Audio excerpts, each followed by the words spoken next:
Bonjour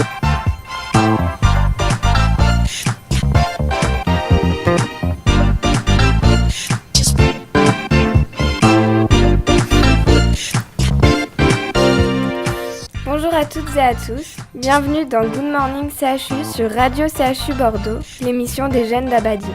Ce sont Térébentine, Cunégonde, Marie-Édith et moi-même Ginette qui animeront l'émission. Aujourd'hui, nous avons le plaisir de recevoir Laurent Bercé. Bonjour. Bonjour. À quel âge avez-vous commencé le métier d'humoriste ? Alors moi j'ai commencé tard, puisque ça fait 2 ans et demi seulement que je monte sur scène, donc 45 maintenant, moins 2 ans et demi, 42 ans et demi. Vous êtes doué en maths. Ouais, pas mal, pas mal. Pourquoi avez-vous voulu être humoriste ? En fait, je pense que c'est quelque chose que j'ai toujours rêvé de faire, mais j'ai jamais osé tout simplement. Et puis il y a 3 ans, j'ai commencé à aller voir des scènes ouvertes d'humoristes sur Bordeaux, et puis en voyant un petit peu tout ce qui se faisait, je me suis dit allez, pourquoi pas essayer un petit peu de te lancer. Et puis voilà, c'est venu comme ça. Je dis si je le fais pas maintenant, je le ferai pas plus tard. Et puis je trouve que c'est bien d'essayer d'aller au bout de ses rêves, et donc c'est chose faite. Et vous êtes de base professeur. Dans quelle matière enseignez-vous ou avez-vous enseigné ? Alors en anglais, et j'enseigne toujours. D'accord. Voilà, en collège en anglais. Au collège, Ouais. quelle classe ? 6e, 5e et 3e cette année.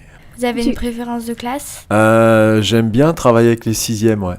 J'aime bien travailler avec les 6e parce qu'ils arrivent au collège, ils sont pleins d'enthousiasme, et puis t'es un petit peu un VRP en fait, c'est à toi de leur faire aimer la matière, et puis et c'est vrai que tu peux plus faire le clown avec eux, plus être toi-même qu'avec des 3e qui sont déjà plus grands, plus sérieux, sérieux. Au contraire, ils essayent de faire plus Ouais, voilà, ouais, non, mais qui sont plus en retrait, etc. Je trouve les 6e sont beaucoup plus spontanés et on s'amuse plus. Dans votre vie de professeur, avez-vous déjà eu des élèves surprenants ? Si oui, les avez-vous déjà imités lors de vos sketchs ? Ouais. Alors, des élèves surprenants un peu en tout, ouais. Déjà, dans mon spectacle, à un moment donné, je joue un élève de 3e avec vraiment le stéréotype de l'élève de 3e avec la casquette et qui veut rien faire, etc. Et ça, effectivement, j'ai beaucoup observé certains de mes élèves pour essayer de prendre un peu leur position sur la chaise, leurs attitudes, leur parler. Ok. Et donc, ouais, effectivement, il y a une part d'inspiration qui vient de là, ouais. Et vous étiez comme ça, vous aussi, quand vous étiez jeune ? Non. contraire ? Ouais, moi j'étais assez sérieux, moi, au collège du moins. Après, c'est au lycée que j'ai commencé à faire un peu le pitre. Voilà. Ouais. Mais au collège, ouais, j'étais assez timide, moi, en fait. J'ai toujours été assez timide, et donc. Mais au lycée, voilà, ça s'est révélé un petit peu. J'aimais bien faire rire un peu la classe, mais tout en restant sérieux malgré tout. Mais faut être sérieux à l'école. Mais vos élèves, ils le savaient que vous regardiez leur manière d'agir ? Non, pas forcément, non, mais de toute façon, après, d'une manière générale, là, c'est pour les élèves, mais dans la vie, c'est comme ça, on essaie d'observer un peu tout, les gens, d'essayer de trouver des personnages à travers des personnes qu'on connaît, parce que dans le spectacle, je joue pas mal de personnes, je joue un élève de 3e, je joue une fille un petit peu déjantée, je joue une portugaise, je joue ça. Donc là, il faut essayer d'observer un peu les positions, il faut essayer de regarder un peu la façon de parler, donc on est souvent en observation, en fait, on essaie de regarder un peu les gens pour s'en inspirer. Et vous préférez exercer le métier de professeur ou celui d'humoriste ? Ça, c'est très différent. J'aime vraiment les deux. J'aime mon métier d'enseignant déjà, ça fait 20 ans que je le fais, et puis ça m'apporte beaucoup de choses. Après, la scène, c'est autre chose, c'est un peu un défouloir, en fait, ça permet de s'éclater dans l'un et de compenser dans l'autre, et puis inversement, donc dans les deux. Et avez-vous un ou une idole dans l'humour, justement ? Non, pas vraiment. En fait, on me demande souvent, est-ce qu'il y a quelqu'un qui t'a inspiré ? Non, alors déjà, moi, je regarde pas énormément les autres humoristes. J'ai des collègues qui sont hyper calés, qui connaissent tous les humoristes, toutes les vannes, tous les sketchs. Moi, je suis assez ignare. Je regarde pas trop parce que j'ai peur des fois d'être influencé ou de rentrer dans un truc un peu identique, donc j'aime autant pas regarder ce que font les autres, et puis et à part mes potes humoristes sur Bordeaux dont je connais les sketchs et spectacles, mais vraiment des grandes références. Bon, bien sûr, j'aime bien Gad Elmaleh, j'aime bien des gens un peu moins connus mais qui sont aujourd'hui très connus, comme Verino, comme Laura Lone, qui est une humoriste belge d'une 30aine d'années, des gens qui sont en train d'exploser aujourd'hui, et voilà, je m'en inspire pas mais j'aime bien ce qu'ils font. D'accord. Comment s'est passée votre première fois sur scène ? Alors bizarrement, la première fois, ça s'est super bien passé et j'ai été super à l'aise. Alors c'est un peu comme si tu étais inconscient, que tu savais pas trop ce qui allait t'arriver. J'avais énormément travaillé mon texte. C'était un théâtre où il y avait, je sais pas, une 50aine de personnes. Je crois que sur les 50 personnes, il y avait au moins 25 potes à moi. Donc, du coup, ça me réconfortait un peu. Et puis, en fait, ça s'est bien passé. Les gens ont beaucoup ri. Et donc, c'était vraiment cool. Et donc, non, ça a été... J'étais vraiment détendu et je faisais ça comme si je l'avais fait depuis toujours. La deuxième fois, ça a été plus dur.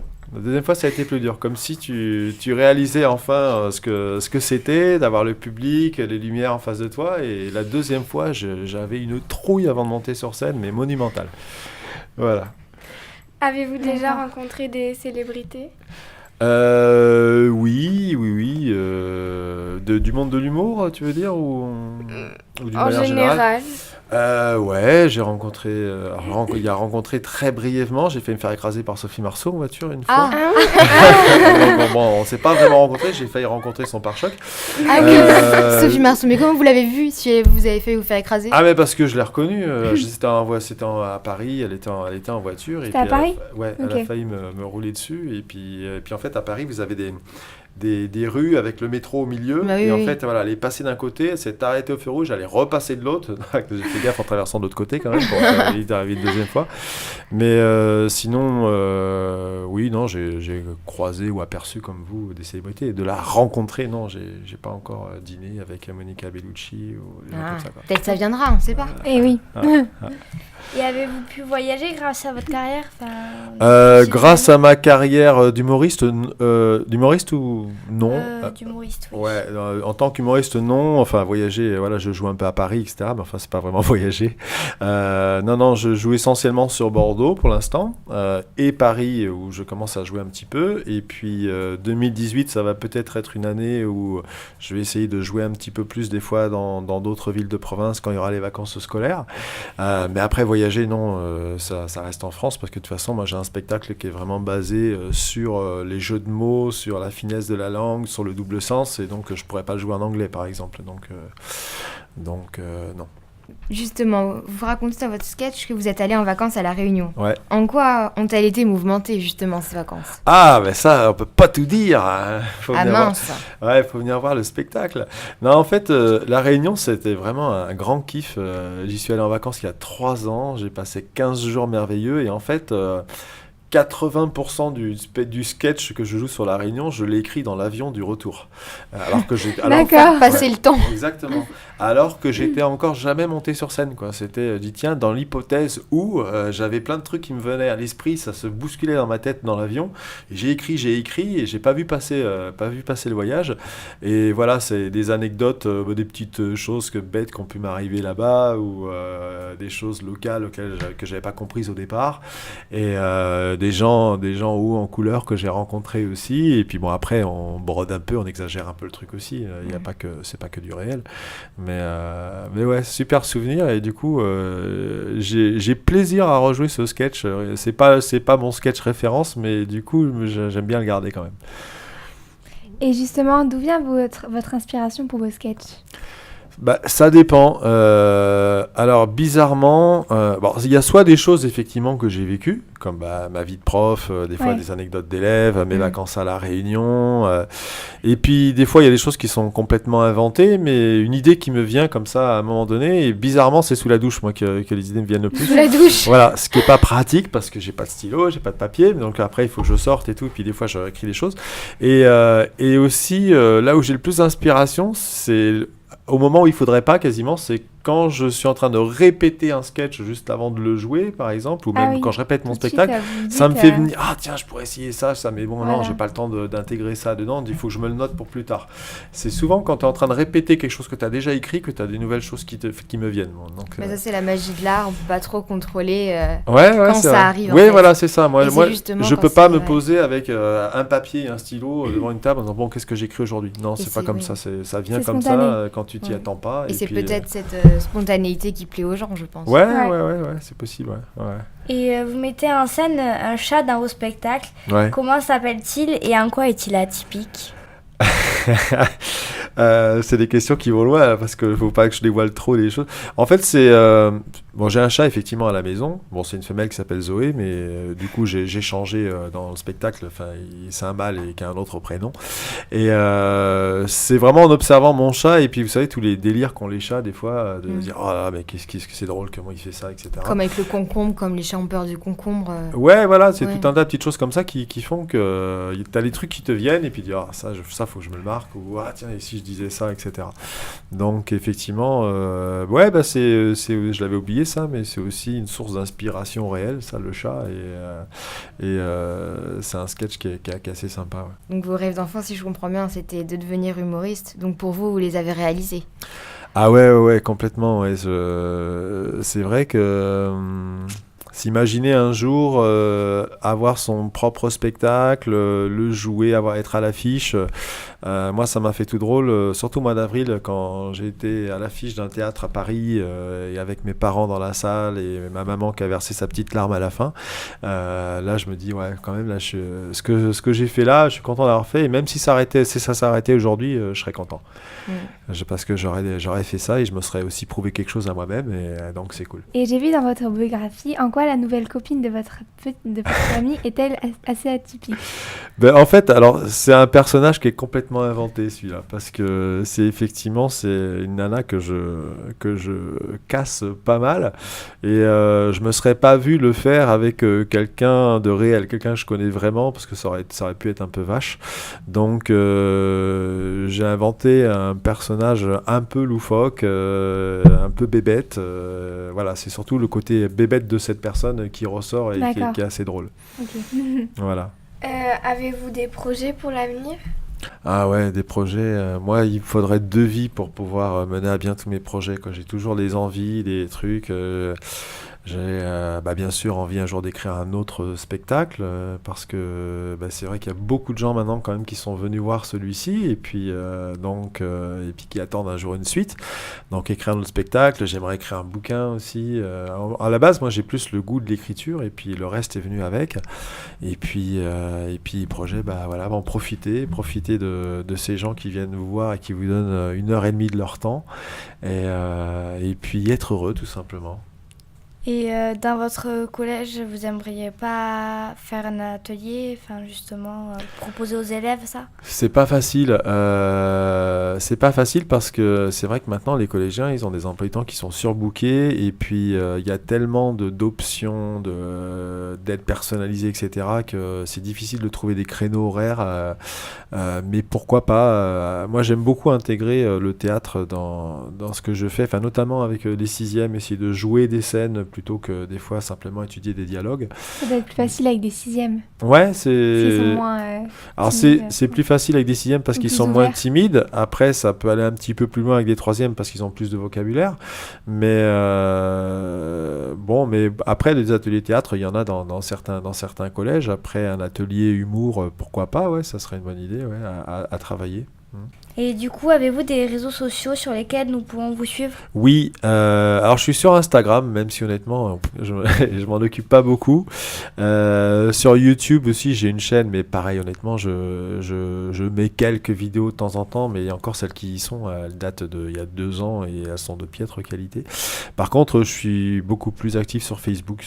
C'est sur Facebook essentiellement que je communique et que j'ai le plus de gens qui me suivent. Donc ouais, Facebook, Laurent Berset humoriste ou Laurent humoriste aussi, une page dédiée et puis voilà. D'accord. Ouais. Et savez-vous à peu près combien de personnes sont venues voir justement votre spectacle environ? Non, je l'ai pas encore joué énormément, je l'ai joué à peine une dizaine de fois. Ça a été complet à chaque fois. Après les théâtres sont de tailles différentes, mais non, on doit pas être très loin de. Non, je sais pas, entre 500 et 1000 pour l'instant à peu près. D'accord. Avez-vous déjà signé des autographes? Oui, ça commence de temps en temps. Signer des autographes ou faire des photos, surtout. Les photographes, c'est un petit peu moins à la mode, mais plus des selfies ou des choses comme ça. Mais une petite anecdote sympa, c'est que quand j'ai commencé à jouer il y a un peu plus de 2 ans dans des petits bars, on jouait à La Traîne dans un petit bar qui s'appelait le Bar de Rire. J'avais signé mon premier autographe à une petite fille qui avait 7-8 ans à l'époque. On avait fait une petite photo, c'est trop mignon. Et je lui avais promis que si un jour j'avais mon propre spectacle, parce que la pauvre, j'avais signé un autographe sur un pauvre petit bout de papier, que si un jour j'avais mon spectacle, je lui dédicacerais une belle affiche. Il y a quelques mois, sa maman m'a écrit sur Facebook parce qu'il venait voir le spectacle. Et du coup, à la fin du spectacle, ça a été un truc assez émouvant. Je l'ai fait monter sur scène, la petite, elle avait 9 ans. Je l'ai fait venir et puis je lui ai remis en main propre une affiche du spectacle en expliquant aux gens, voilà, c'était ma première fan. Et voilà. Et sa maman m'a dit qu'aujourd'hui, elle a le poster au-dessus de son lit à côté de Violetta. Voilà. Violetta. Donc je suis très content d'être c'est à pas côté la- de Violetta. C'est pas la même chose, hein? Non, c'est pas pareil, mais, Mais bon. mais voilà. Non, mais c'est. Donc je lui fais un gros bisou. Elle s'appelle Zoé d'ailleurs. Et du coup, pour vos spectacles, vous avez des spectacles à venir ou des... Oui, alors je joue la semaine prochaine ici à Bordeaux, mercredi prochain, le 18 octobre à 20h30, au Théâtre de la Drôle de Scène, c'est au Chartron. C'est déjà quasiment complet, paraît-il, il reste 3-4 places, donc s'il y a des gens qui entendent et qui les veulent, il faut appeler le 06 802 802 40. Et puis je joue la semaine suivante à Paris, le 25 octobre, au Théâtre du Bout, dans le 9e. C'est sur cette dernière réponse que nous terminons l'émission. Un grand merci à Laurent Berset d'être venu sur Radio CHU Bordeaux. On vous donne rendez-vous demain pour une nouvelle émission de Good Morning CHU. Ciao!